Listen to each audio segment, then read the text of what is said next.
బాపనపాడు మండలం బండారుగూడెం గ్రామంలో డ్రైనేజీ సమస్య పరిష్కారం చేయాలని కోరుతూ సిపిఎం పార్టీ ఆధ్వర్యంలో మహిళలు నిరసన తెలిపారు. మండల స్థాయి అధికారులు, గ్రామ స్థాయి అధికారులు వెంటనే స్పందించి ఈ సమస్య పరిష్కారం చేయాలని ఆవేదన వ్యక్తం చేస్తున్నారు. ఈ కార్యక్రమంలో బర్రే సునీత, పీకా ఆదిమ్మ, కుమారి, బర్రే సాంబయ్య, సిపిఎం పార్టీ నాయకుడు బర్రే లెనిన్ తదితరులు పాల్గొన్నారు.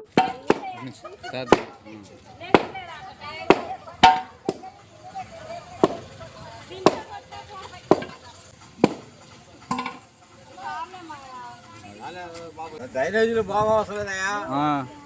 ఎమ్మెల్యే గారు చెప్పాం చేస్తా అన్నాడు, పగలపోతా అన్నాడు. సర్పంచ్ గారు పట్టించుకోవాలా. ఎన్ని సంవత్సరాలు పెట్టుకుంటున్నా? చాలా సంవత్సరాలు మనం స్టేషన్ కాడ వెళ్ళాం, స్టేషన్కి వెళ్ళాం. ఈ గురించి చాలా పంట తనగా వెళ్ళిపోయినాయి. ఈ డ్రైనేజీ గురించి ఎవరు పట్టించుకుంటా. ఇది ఎమ్మెల్యే గారు తీసుకెళ్ళాం. ఎమ్మెల్యే గారు చేస్తా అన్నాడు. ఎమ్మెల్యే గారు చేస్తానంటే చేయాలని చెప్పాం. అది ఎమ్మెల్యే దృష్టికి మేము తీసుకెళ్తాం.